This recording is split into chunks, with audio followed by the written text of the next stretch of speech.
बाबा जी और हुजूर जी की प्यारी साध संगत जी को प्यार भरी राधा स्वामी जी, आप सभी संगत से विनती है कि साखी को अंत तक जरूर सुने और कमेंट में राधा स्वामी जी लिखे। संगत जी, इस संसार की रचना कैसी विचित्र है और इसके नियम कितने कठोर हैं। इसका अनुभव तो हर जीव को अपनी देह में बैठे हुए ही होता है, परंतु जब बात कर्मों की आती है तो मनुष्य की बुद्धि अचरज में पड़ जाती है। क्योंकि कर्मों की गति गहन है, उसकी परतें कितनी गहरी हैं यह कोई नहीं जानता। केवल उस परम सत्य का स्वरूप जो समस्त कर्तव्यों का साक्षी है, वही इस रहस्य को भेद सकता है। और आज मैं तुम्हें एक ऐसी साखी सुनाने जा रहा हूं जो कर्मों के उस कड़े सच को उजागर करती है, जिसमें न कोई मंदिर है, न कोई मूर्ति, न कोई बाहरी आडंबर, केवल एक अंतर्नाद है, केवल एक भीतरी पुकार है जो सतगुरु के दरबार से आती है और जो हर जीव के कानों में सिमरन का अमृत घोलती है। यह कहानी है किसी एक साधारण जीव की जो अपनी ही भूलों के बोझ तले दबा हुआ था, जो अपनी ही करनी के फल से जलता हुआ था और जिसने अपने जीवन में अनेकों बार ठोकरें खाई थीं। परंतु जब सद्गुरु की कृपा हुई तो वही ठोकरें उसके लिए सीढ़ियां बन गईं और वही पतन उसके उत्थान का कारण बना। यह साखी उन सब के लिए है जो अपने पापों के भार से दबे हुए हैं, जो अपने कर्मों के फल से डरे हुए हैं और जो अब इस जंजाल से मुक्ति पाना चाहते हैं। क्योंकि सच यही है कि जब तक मनुष्य अपने मन की अशांति को नहीं पहचानता, तब तक वह बाहरी कर्मकांडों के पीछे भागता रहता है और उसे ये झात नहीं होता कि असली परिवर्तन तो उसके भीतर होना है, उसके विचारों के गलियारों में, उसके भावों की गलियों में और उसकी आत्मा के कण कण में। सद्गुरु का ध्यान ही वह ज्योति है जो इस अंधकारमय पथ को प्रकाशित करती है और भजन सिमरन ही वह रसायन है जो इस जड़ बुद्धि को चेतन बना देता है। क्योंकि बाहरी तो सब कुछ नश्वर है, मिट्टी की मूर्तियां, पानी की धाराएं, पत्थर के मंदिर, ये सब तो काल के ग्रास में चले जाते हैं, परंतु भीतर का वह अनहद नाद कभी नष्ट नहीं होता और उस नाद से जुड़ने का एक ही मार्ग है, सतगुरु की शरण, सतगुरु का नाम और सतगुरु की वाणी जो शब्द के रूप में प्रकट होती है। अतः आज की इस साखी को ध्यान से सुनो, क्योंकि यह कोई बाहरी कथा नहीं है, यह तो उस अंतर यात्रा का वर्णन है जो हर आत्मा को एक ना एक दिन करनी ही पड़ती है। और यह यात्रा तब शुरू होती है जब मनुष्य अपने द्वारा किए गए कर्मों के कड़े सामने खड़ा होता है और उसे लगता है कि अब उसके पास कोई बचने का रास्ता नहीं है। परंतु तभी उसे अपने सद्गुरु की याद आती है और वह समझता है कि वह अकेला नहीं है, उसके साथ उसका सद्गुरु हर कदम पर मौजूद है। बस उसे उस मौजूदगी को महसूस करने के लिए अपनी सूरत को भीतर मोड़नी है। और जब वह सूरत को भीतर मोड़ता है तो उसे दिखाई देता है कि कर्मों का यह बोझ वास्तव में उसकी अपनी बुद्धि का भ्रम है।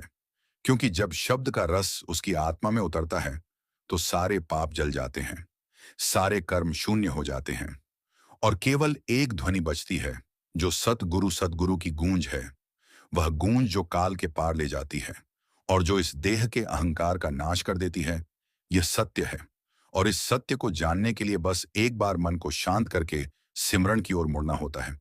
क्योंकि सिमरन ही वह हथियार है जो कर्मों के कठोर नियमों को तोड़ सकता है।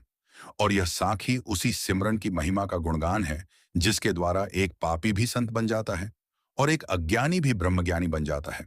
ओम। सद्गुरु की कृपा से यह संभव है और इसके अतिरिक्त और कोई रास्ता नहीं है।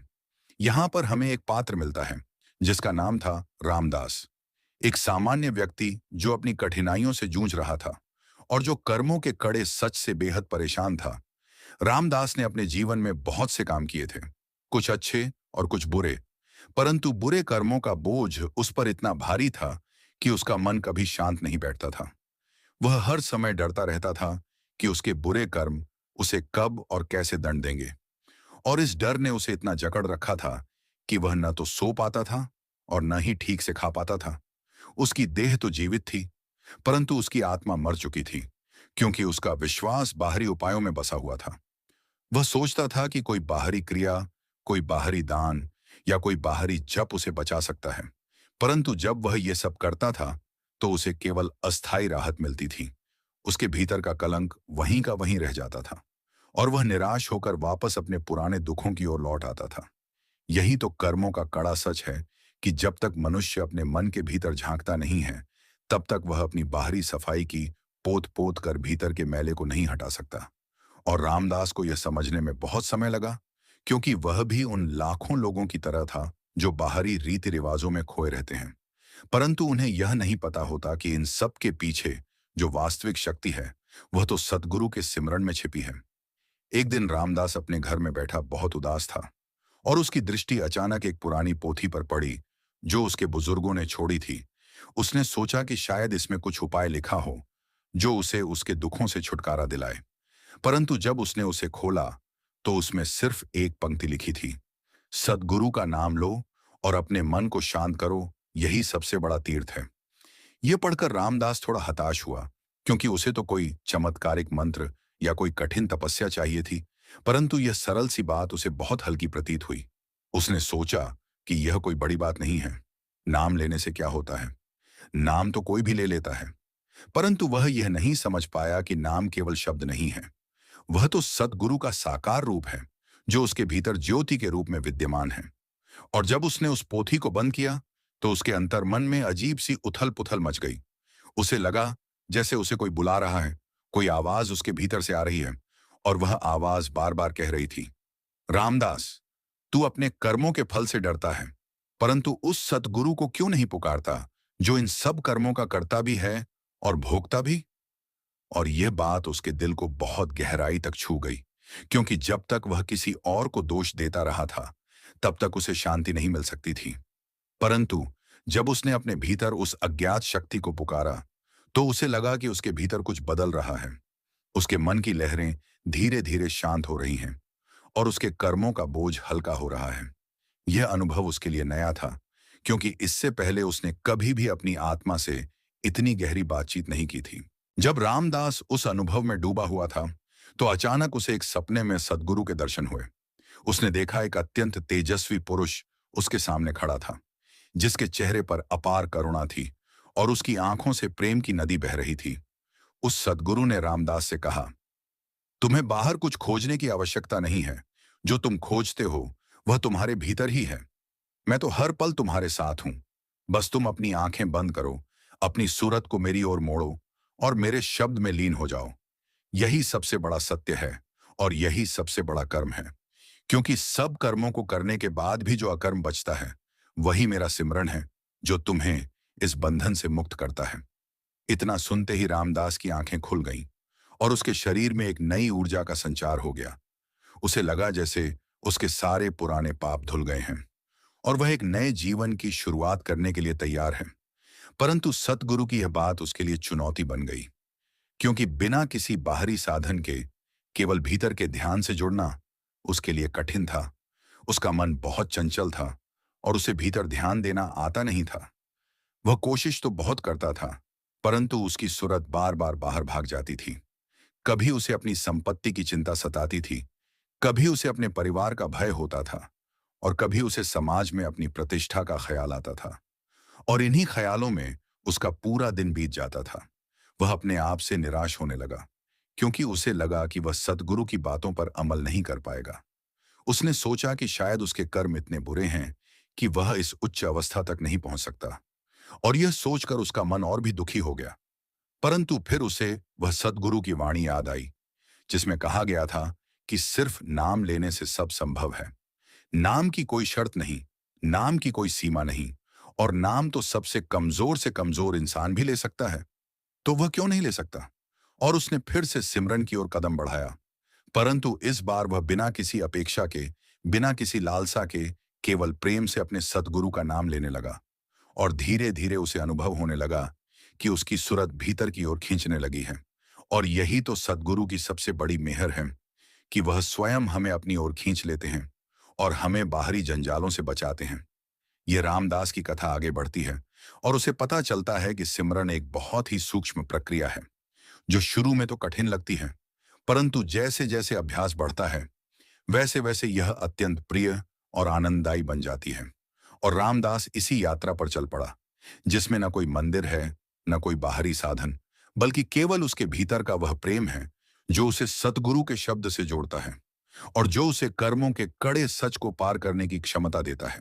जब रामदास ने अपने जीवन में सिमरन को स्थान देना शुरू किया तो उसे प्रारंभ में बहुत संघर्ष करना पड़ा, क्योंकि उसका मन अत्यंत चंचल था और वह उस चंचलता से लड़ लड़कर थक चुका था।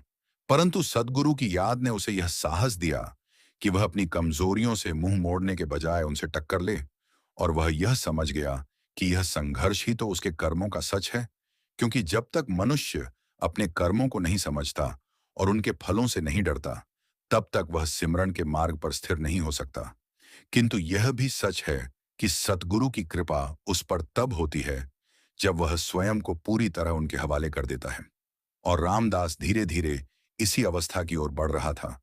वह प्रतिदिन सुबह उठता और अपनी आंखें खोलने से पहले ही वह मानसिक रूप से अपने सतगुरु को प्रणाम करता, और फिर पूरे दिन भर वह मन ही मन उनका सिमरन करता। चाहे वह कोई भी काम कर रहा हो, चाहे वह खा रहा हो, चाहे वह सो रहा हो, उसकी जुबान पर एक ही नाम होता था, सद्गुरु, सद्गुरु, सद्गुरु। और यह नाम उसके लिए ऐसा रस घुलाने वाला बन गया कि वह उसी में मस्त रहने लगा। एक दिन उसके एक पड़ोसी ने उसे देखा कि वह कितना शांत और आनंदित रहता है, तो वह उसके पास गया और बोला, रामदास भाई, तुम तो बहुत बदल गए हो।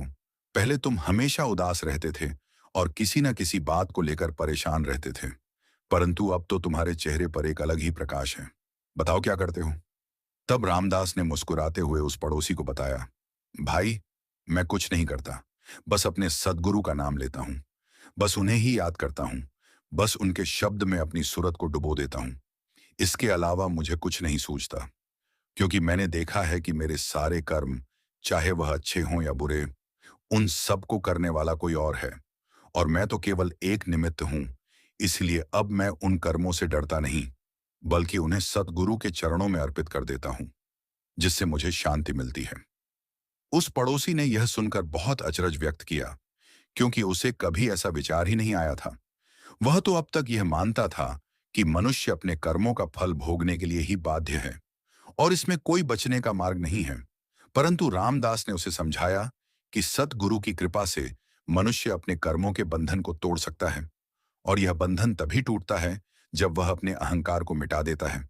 और यह अहंकार तभी मिटता है जब वह यह स्वीकार कर लेता है कि सब कुछ सतगुरु की इच्छा से होता है और हम तो केवल उस इच्छा के साक्षी मात्र हैं। यह बात उस पड़ोसी के लिए बहुत नई थी, परंतु वह उससे प्रभावित हुआ और उसने भी रामदास से सिमरन का मार्ग अपनाने के लिए कहा, क्योंकि उसने देखा कि इस सरल मार्ग में कितनी बड़ी शक्ति है।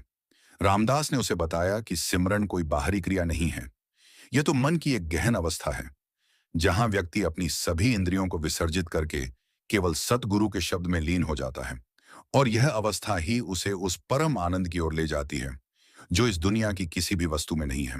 धीरे धीरे रामदास की यह बात उसके आसपास के लोगों में फैल गई और बहुत से लोग उसके पास आने लगे, जो अपने कर्मों से परेशान थे, जो अपने दुखों से डरे हुए थे, और जो एक ऐसा मार्ग ढूंढ रहे थे जो उन्हें बिना किसी बाहरी अनुष्ठान के शांति दे सके।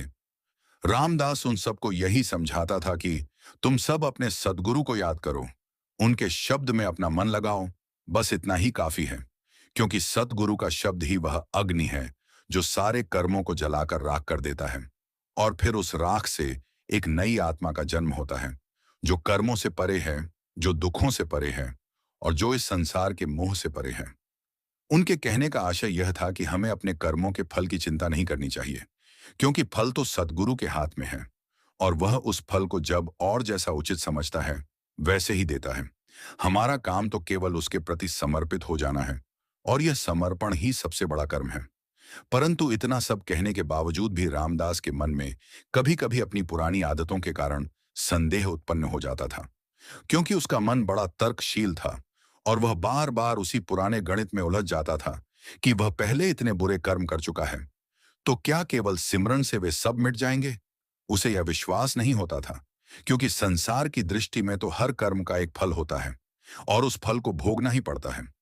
परंतु जब वह इसी उलझन में था, तो उसे एक बार फिर सद्गुरु का स्मरण हुआ और उसके भीतर एक वाणी गूंजी, जिसने कहा, रामदास, तू अपने पुराने गणित को छोड़ दे। मेरा गणित अलग है। मेरे पास जो सामर्थ्य है वह तेरे हिसाब किताब से परे है।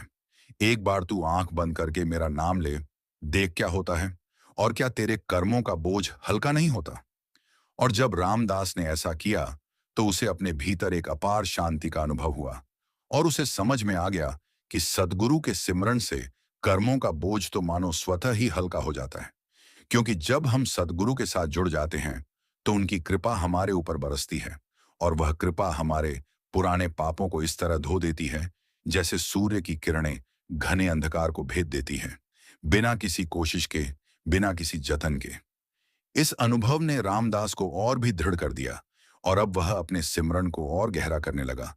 वह हर सुबह जल्दी उठता और अपने कमरे में बैठकर अपनी आंखें बंद कर लेता, और फिर वह अपने सद्गुरु के प्रति अपने प्रेम को, अपनी श्रद्धा को, अपने विश्वास को एक एक करके उनके चरणों में अर्पित करने लगता।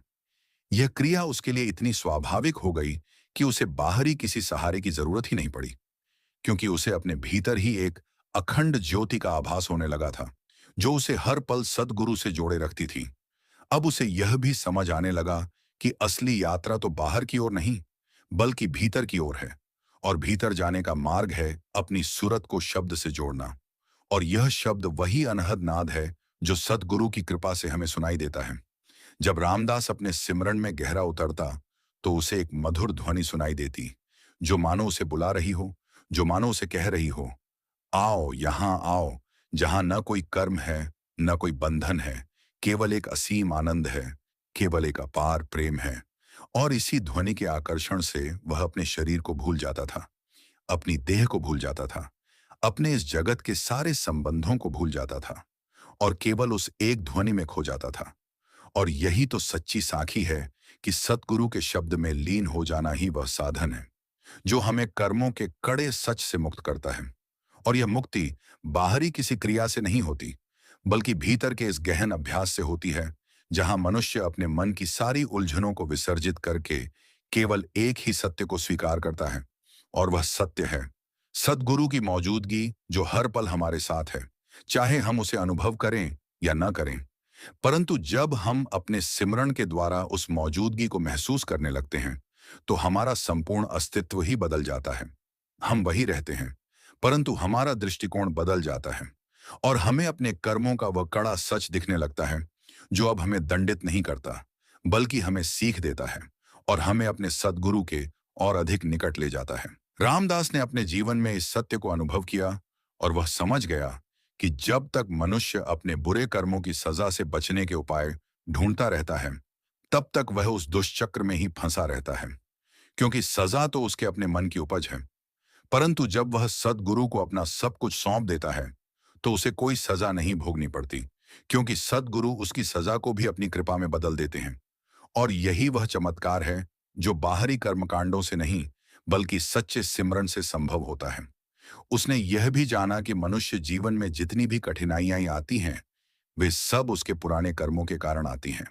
परंतु उन कठिनाइयों को सहते हुए भी यदि वह सद्गुरु का सिमरन नहीं छोड़ता, तो वे कठिनाइयां उसके लिए वरदान बन जाती हैं, क्योंकि वे उसे और अधिक विनम्र और अधिक दृढ़ और अधिक सद्गुरु की ओर आकर्षित करती हैं। और यही तो इस जीवन का सबसे बड़ा रहस्य है कि जो चीजें हमें तोड़ती हैं, वही हमें बनाती भी हैं। और इस निर्माण का केंद्र है हमारा सद्गुरु के प्रति प्रेम, हमारा उनके शब्द से जुड़ाव, और हमारा उनके चरणों में समर्पण। इसीलिए रामदास ने अपने सारे प्रश्नों को, अपनी सारी उलझनों को, अपने सारे डरों को सद्गुरु के हवाले कर दिया, और अपने जीवन को सिमरन का एक सतत प्रवाह बना दिया। और जब उसने ऐसा किया, तो उसे अनुभव हुआ कि उसके कर्म जैसे स्वतः ही फल देना बंद कर रहे हैं, क्योंकि अब उन कर्मों का कर्ता कोई और था, और वह कर्ता सद्गुरु थे, जो कि स्वयं सिद्ध हैं, और जिनके कर्मों का कोई फल नहीं होता, वे तो केवल अपनी लीला करते हैं, और हम उस लीला के पात्र बनकर कृतार्थ हो जाते हैं। यह अनुभव इतना गहरा था कि रामदास की जीवन शैली ही बदल गई। अब उसकी सोच बदल गई, अब उसके बोलने का तरीका बदल गया, और अब उसकी दृष्टि में यह समस्त जगत सद्गुरु की एक विशाल लीला के रूप में प्रतीत होने लगा, जहां हर कण, हर पल, हर घटना उन्हीं की मर्जी से घटित हो रही है।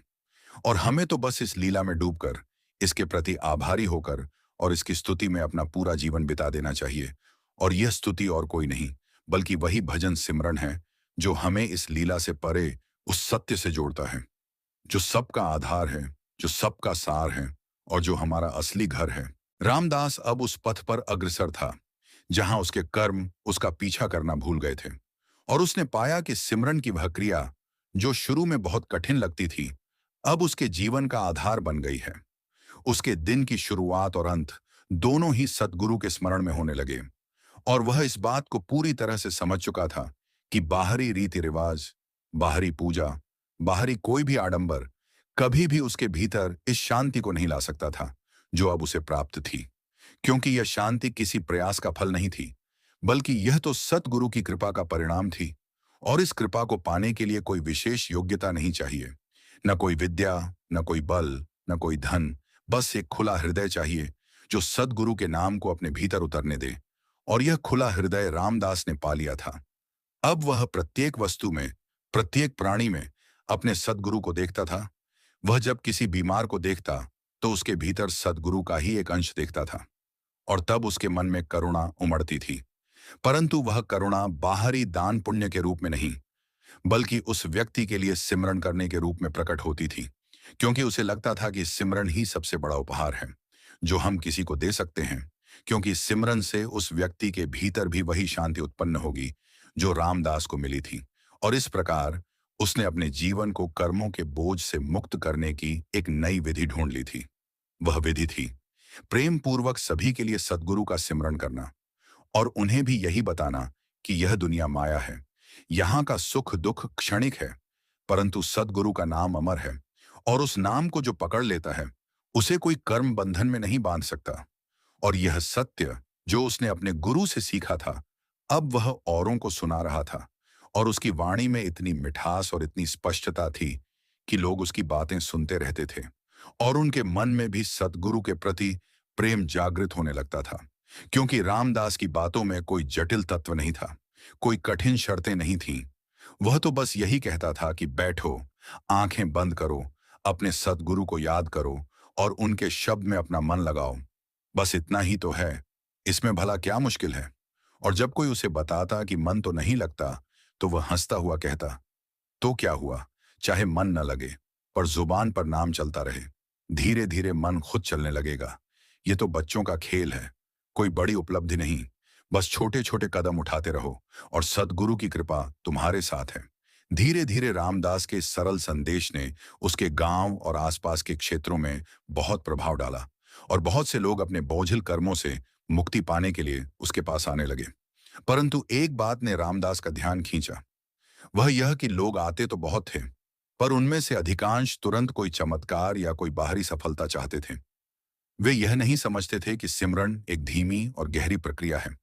यह कोई त्वरित समाधान नहीं है, बल्कि यह तो मनुष्य के संपूर्ण अस्तित्व को बदलने की एक कला है।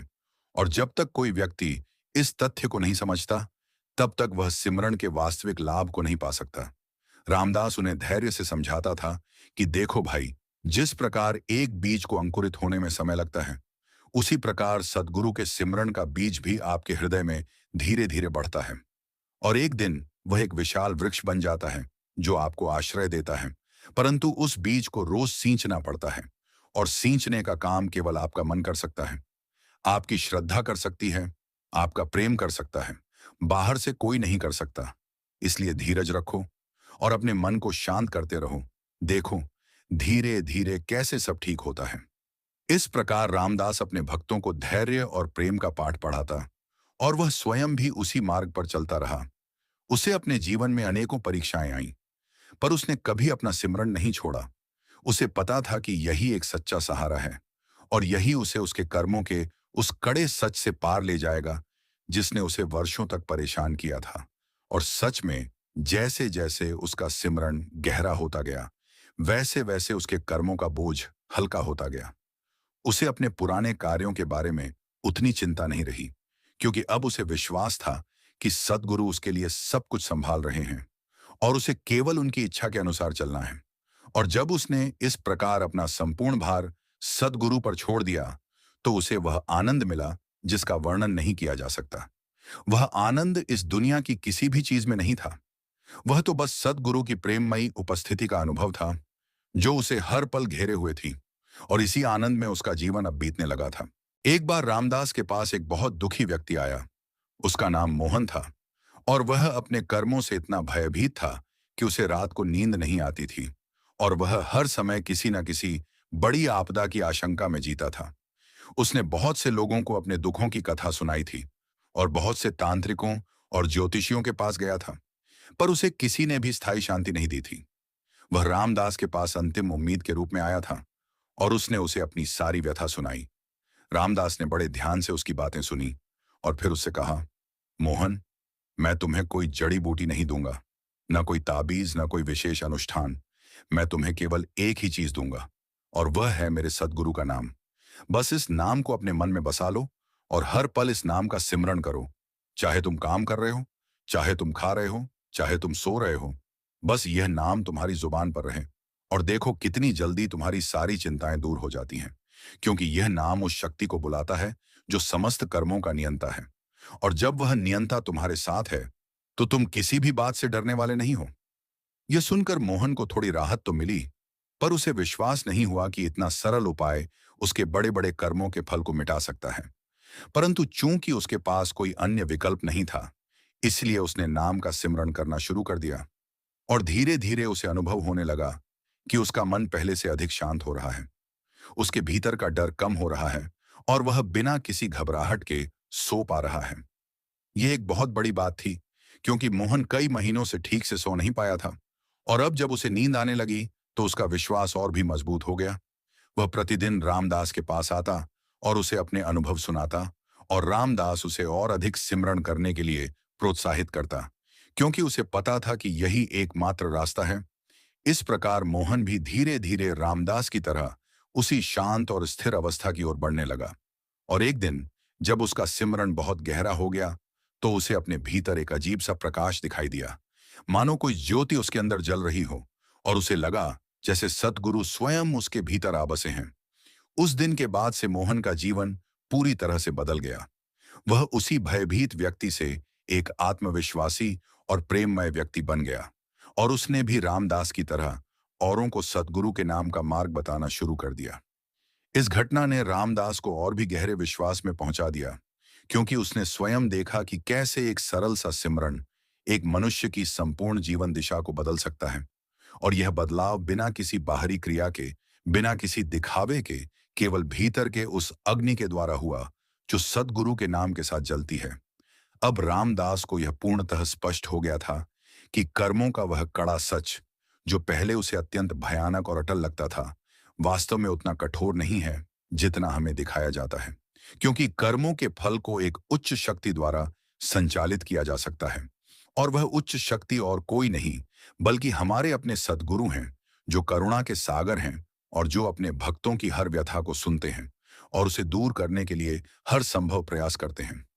बस हमें उनसे जुड़ना है, उनका सिमरण करना है और अपने मन को उनके शब्द में लीन कर देना है। बाकी सब वे स्वयं संभाल लेंगे। यह सत्य रामदास ने अपने जीवन में प्रत्यक्ष अनुभव किया था और अब वह इस सत्य को जितना हो सके उतने लोगों तक पहुंचाना चाहता था, ताकि सभी इस कर्मों के बंधन से मुक्त हो सकें और सच्चे आनंद को प्राप्त कर सकें। और इसी उद्देश्य के साथ उसने अपने जीवन के शेष दिनों को सद्गुरु के भजन और सिमरन में बिताने का निश्चय किया। और वह जहां भी जाता, जिससे भी मिलता, उसे यही संदेश देता कि अपने सद्गुरु का नाम लो, अपना मन शांत करो और देखो कैसे तुम्हारे कर्मों का बोझ अपने आप हल्का होता जाता है। यह मेरा अपना अनुभव है और यही मैं तुम्हें बताता हूं। बाकी तुम अपनी बुद्धि से देख लो कि क्या सत्य है और क्या असत्य।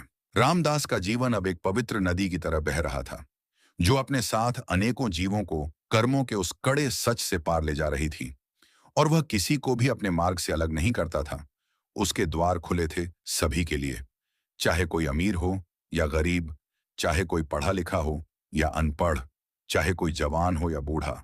सभी को उसी सरल मार्ग का ज्ञान दिया जाता था कि बस सद्गुरु के नाम का सिमरण करो, बस उसी में अपना मन लगाओ और अपने कर्मों की चिंता को सद्गुरु पर छोड़ दो। यह सरलता ही उसके उपदेश की सबसे बड़ी विशेषता थी, क्योंकि बहुत से लोग जटिल दार्शनिक बातें तो कर सकते हैं, परंतु वे अपने जीवन में उस सरलता को नहीं उतार पाते, जबकि रामदास ने वह सरलता अपने जीवन में उतार ली थी। और इसलिए उसकी बातों में एक अजीब सी असर थी, जो सीधे हृदय को छू जाती थी। एक दिन रामदास के पास एक युवक आया जो बहुत विद्वान था और उसने कई शास्त्रों का अध्ययन किया था। वह अपनी बुद्धि पर बहुत गर्व करता था और उसे यह बात अखरती थी कि रामदास इतना सरल उपदेश देता है, बिना किसी शास्त्रार्थ के, बिना किसी तर्क के उस युवक ने रामदास से कहा, आप तो बहुत सरल बात कहते हैं, पर क्या आप यह बता सकते हैं कि बिना कर्मों के फल को समझे, बिना उनके विश्लेषण के, केवल नाम लेने से मुक्ति कैसे संभव है? यह तो किसी बड़े शास्त्र का खंडन है, जो कर्मों को अटल मानता है।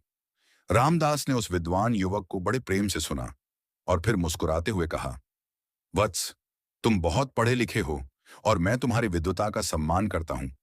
परंतु क्या तुम यह बता सकते हो कि जब तुम सोते हो तो तुम्हारा ज्ञान कहाँ चला जाता है, और जब तुम जागते हो तो वह कहाँ से आता है? क्या तुमने कभी अपनी नींद का विश्लेषण किया है? मैं तुमसे केवल इतना कहता हूं कि जैसे नींद में तुम अपना सारा ज्ञान भूल जाते हो और फिर भी तुम्हें कोई कष्ट नहीं होता, वैसे ही सद्गुरु का नाम लेते समय तुम अपने सारे कर्मों को भूल जाते हो और फिर भी तुम्हें कोई कष्ट नहीं होता, क्योंकि उस समय तुम उस परम सत्ता के साथ होते हो जो सब कुछ जानती है और सब कुछ संभालती है। इसलिए मैं शास्त्रों के तर्कों में नहीं पड़ता। मैं तो बस अपने अनुभव की बात करता हूं, जो मैंने अपने सद्गुरु की कृपा से पाया है। यह उत्तर सुनकर वह विद्वान युवक स्तब्ध रह गया, क्योंकि उसने कभी इस दृष्टिकोण से नहीं सोचा था और उसे रामदास की बात में एक गहरा सत्य दिखाई दिया, जो किताबी ज्ञान से परे था। उसने रामदास से क्षमा मांगी और उससे सीखने के लिए कहा कि कैसे वह भी अपने अहंकार और अपने ज्ञान के बोझ को उतार सकता है और इस सरल मार्ग पर चल सकता है।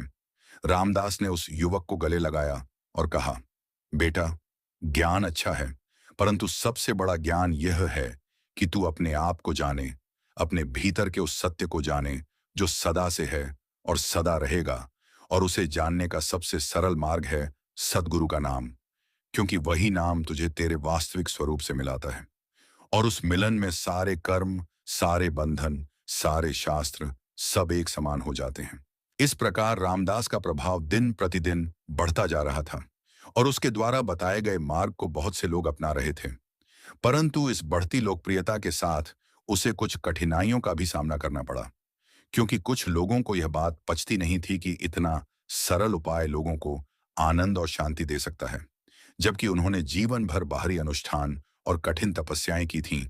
वे रामदास से जलने लगे और उसके बारे में नकारात्मक बातें फैलाने लगे। परंतु रामदास इन बातों से प्रभावित नहीं होता था, क्योंकि उसे अपने सतगुरु पर पूर्ण विश्वास था और उसे यह मालूम था कि जो लोग उस पर आरोप लगा रहे हैं, वे भी अपने कर्मों के कारण ऐसा कर रहे हैं और उनके प्रति उसे केवल करुणा का भाव था। वह उनके लिए मन ही मन सिमरण करता था और उनकी भलाई की कामना करता था, क्योंकि वह जानता था कि असली शत्रु कोई बाहरी नहीं है, बल्कि हमारी अपनी अज्ञानता है। और जब हम उस अज्ञानता को दूर करने के लिए सद्गुरु की शरण में जाते हैं, तो हम सब कुछ क्षमा कर सकते हैं और सब कुछ सहन कर सकते हैं। इसी दृष्टि के कारण रामदास कभी किसी से नाराज नहीं होता था और न ही कभी किसी का बुरा चाहता था। वह तो बस अपने मार्ग पर चलता रहता था और अपने सतगुरु के नाम को हर पल जपता रहता था। और धीरे धीरे उसकी इस सहनशीलता ने उसके विरोधियों को भी प्रभावित करना शुरू कर दिया, क्योंकि उन्होंने देखा कि उस पर कोई भी बात असर नहीं करती। वह तो हमेशा एक समान भाव में रहता है, चाहे कोई उसकी प्रशंसा करे या निंदा करे। और यही तो सद्गुरु के सिमरन का सबसे बड़ा फल है कि मनुष्य संसार के द्वंद्वों से ऊपर उठ जाता है और एक अटूट शांति में स्थित हो जाता है, जिसे कोई हिला नहीं सकता। रामदास के इस व्यवहार ने उसे न केवल एक शिक्षक, बल्कि एक जीवंत उदाहरण बना दिया। और जो लोग उसकी बातों को सुनते थे, वे उसके जीवन को देखकर और भी अधिक प्रभावित होते थे, क्योंकि वे समझते थे कि यह कोई बाहरी आचरण नहीं है, बल्कि उसके भीतर की सच्ची अवस्था है, जो सद्गुरु से मिलने पर उत्पन्न होती है। एक दिन ऐसा आया जब रामदास अपने सिमरन में इतना गहरा डूबा हुआ था कि उसे अपने आसपास के संसार का कोई ज्ञान नहीं रहा। उसका शरीर तो वहां बैठा था, परंतु उसकी सुरत अपने सद्गुरु के चरणों में विद्यमान थी। वह उस शब्द में इतना लीन हो गया था कि उसे हवा का झोंका भी नहीं लग रहा था। न भूख थी, न प्यास, न कोई शारीरिक कष्ट। वह तो केवल उस एक ध्वनि में डूबा हुआ था, जो उसे अंदर से निरंतर सुनाई दे रही थी। और जब वह इस अवस्था से बाहर आया, तो उसे लगा जैसे वह एक अलग ही लोक से लौटा है, जहां कोई कर्म नहीं होते, कोई फल नहीं होते, कोई बंधन नहीं होते। वहां तो केवल एक अखंड प्रकाश है और उस प्रकाश में सब कुछ विद्यमान है। इस अनुभव ने रामदास को अत्यंत आनंदित कर दिया और उसे यह विश्वास हो गया कि उसके सद्गुरु ने उसे अपने सच्चे घर का दर्शन दिया है, जहां कर्मों की कोई गति नहीं, कोई संसार नहीं, केवल एक शुद्ध चेतना है, और उस चेतना का नाम ही सद्गुरु है। रामदास को अब समझ आ गया था कि यही वह अंतिम सत्य है, जिसकी खोज में वह जीवन भर भटकता रहा था। परंतु बाहरी उपायों से उसे वह सत्य नहीं मिला। आज जब उसने अपनी सूरत को शब्द में जोड़ा, तो उसे वह सत्य अपने भीतर ही मिल गया, और इस सत्य की प्राप्ति ने उसे इस नश्वर शरीर और इस नश्वर जगत के प्रति आसक्ति से पूरी तरह मुक्त कर दिया। अब उसकी दृष्टि समान थी, चाहे वह किसी को भी देखे, चाहे कोई भी परिस्थिति हो। वह हर जगह केवल अपने सद्गुरु को देखता था, और हर घटना में उन्हीं की लीला देखता था। यह दशा उसके लिए परम आनंद की दशा थी, जिसके बारे में शास्त्रों में कहा गया है कि यह मोक्ष है। परंतु रामदास के लिए यह कोई सिद्धांत नहीं था, यह उसका प्रत्यक्ष अनुभव था, और वह इस अनुभव को शब्दों में नहीं बता सकता था। वह केवल इतना कहता था कि जिसने इसे पा लिया वह जानता है, और जो नहीं जानता वह समझ सकता है, पर शब्दों से इसे नहीं समझाया जा सकता, क्योंकि यह शब्दों के परे है। इस प्रकार रामदास, जो कभी अपने कर्मों के बोझ से दबा हुआ एक साधारण व्यक्ति था, आज उस परम सत्य का जीवंत प्रतीक बन गया था, और उसके जीवन की यह यात्रा, जो एक साधारण सी साधना से शुरू हुई, अब उस अनंत में पहुंच चुकी थी, जहां न कोई कर्म था, न कोई कर्म फल, न कोई जन्म मरण का चक्र, केवल एक शाश्वत उपस्थिति थी। और इस उपस्थिति को पाने के लिए उसने कोई बाहरी साधन नहीं अपनाया था। न मंदिर गया, न तीर्थ किया, न पूजा पाठ की विधियों को अपनाया। उसने तो केवल अपने सद्गुरु के नाम को अपने हृदय में बसाया, और उसी नाम को झपते हुए अपनी सूरत को भीतर की ओर मोड़ लिया। और जब सूरत शब्द से मिली, तो वह सारा कर्मों का कड़ा सच धूमिल हो गया, क्योंकि शब्द उस सच से भी अधिक कड़ा था। उस शब्द ने रामदास को उस पार पहुंचा दिया, जहां कर्मों को कोई अस्तित्व नहीं था। और यही रामदास का जीवन था, यही उसकी साखी थी, जो वह औरों को सुनाता था, और जो आज भी उन सब के लिए प्रेरणा है, जो अपने कर्मों से घबरा रहे हैं, और जो एक सरल मार्ग की तलाश में हैं। क्योंकि रामदास ने साबित कर दिया था कि सद्गुरु का सिमरन सबसे बड़ा आश्रय है, और वह आश्रय हमें इस संसार के समस्त बंधनों से मुक्त कर सकता है, बिना किसी बाहरी क्रिया के, बिना किसी बाहरी शर्त के, केवल अपने मन की शुद्धता और अपने सद्गुरु के प्रति प्रेम के साथ। और यह सत्य आज भी उतना ही प्रासंगिक है जितना उस समय था, और जितना सदा रहेगा। रामदास ने अपने जीवन के अंतिम चरण में जो अनुभव किए, वे अत्यंत गहन और अलौकिक थे, क्योंकि अब वह उस अवस्था में पहुंच गया था जहां उसकी देह तो संसार में थी, पर उसकी चेतना उस परम सत्य में विलीन हो चुकी थी, जिसे वह सद्गुरु कहता था। वह उठता था, बैठता था, खाता था, पीता था, और लोगों से बातें भी करता था, परंतु उसके भीतर एक निरंतर ज्योति जलती रहती थी, जो उसे हर पल सद्गुरु के साथ जोड़े रखती थी। अब उसे किसी भी प्रकार की तकलीफ नहीं थी, क्योंकि उसने जीवन की समस्त पीड़ाओं को सद्गुरु की याद में घुलते देखा था, और वह जानता था कि यह देह नाशवान है, इसके कर्म और इसके फल भी नाशवान हैं, परंतु जो इस देह के भीतर चेतना है, जो सद्गुरु के शब्द से जुड़ी हुई है, वह कभी नष्ट नहीं होती। और यही उसका परम विश्वास बन गया था कि मृत्यु जैसा कोई भय नहीं है, क्योंकि सतगुरु उसे इस देह के परे उस अनंत में ले जाएंगे, जहां न कोई कर्म है, न कोई बंधन। और वह इसी विश्वास के साथ अपने अंतिम दिनों को जी रहा था। परंतु उसके भक्तों को उससे बहुत प्रेम था, और वे उसे अकेला नहीं छोड़ना चाहते थे।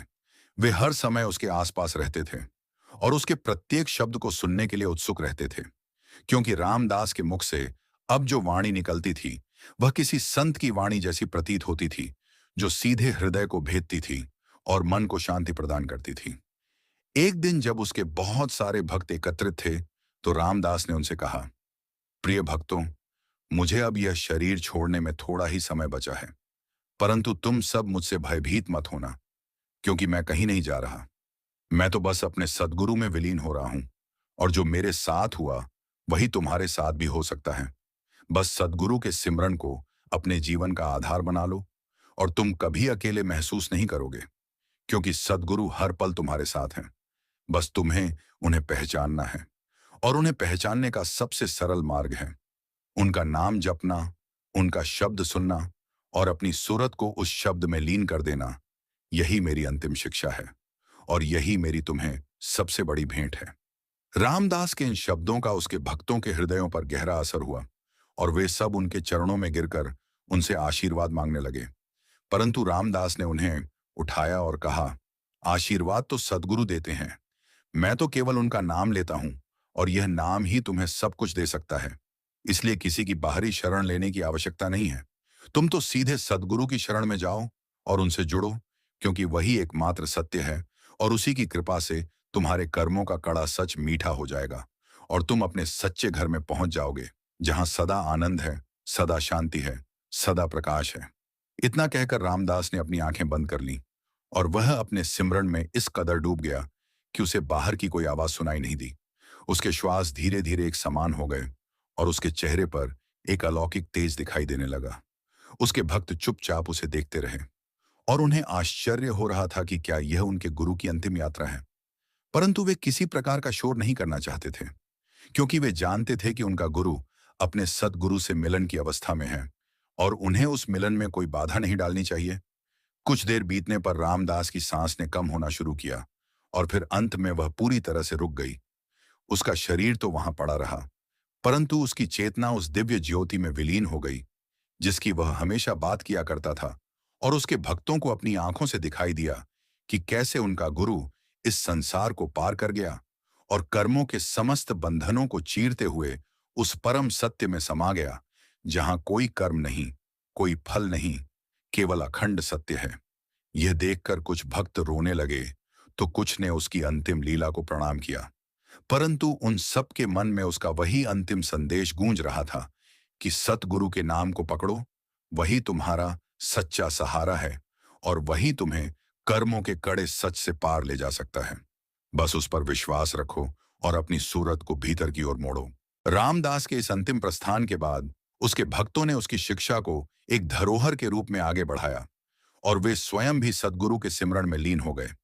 उन्होंने किसी तीर्थ की यात्रा नहीं की, न ही किसी बाहरी अनुष्ठान को अपनाया।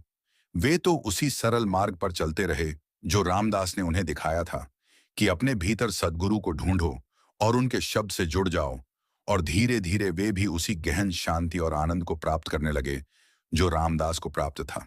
यही तो सच्ची साखी है कि जब कोई मनुष्य अपने सद्गुरु के शब्द में अपनी सुरत को एकाग्र कर लेता है तो वह कर्मों के फल से डरना छोड़ देता है, क्योंकि वह उस परम सत्य के करीब पहुंच जाता है जो सभी कर्मों को करने वाला है और जो सभी कर्मों से परे है। और उस सत्य के करीब पहुंचने पर मनुष्य को अनुभव होता है कि असली स्वतंत्रता कर्मों से मुक्ति में नहीं, बल्कि कर्मों को सद्गुरु को समर्पित करने में है।